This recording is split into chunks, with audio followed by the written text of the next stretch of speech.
Yan po mga idol, kumusta po kayo?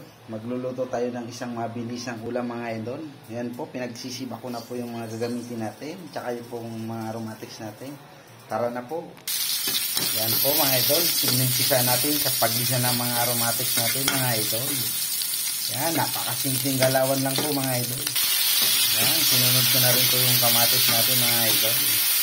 Yan mga idol, sinunod ko na rin po yung itong isda po natin. Naglalagay na rin po ako ng toyo. Yan po mga idol, naglagay na rin po ako ng kunting tubig dyan mga idol. Yan po mga idol, napakadaling gawin lang po mga idol. Napakasimple mga idol, pero napakabisa po yan mga idol. Yan po mga idol, nilagay ko na rin po yung ginayat natin na pitsay. Yan po mga idol, maya maya luto na yan. Napakadali lang pong gawin.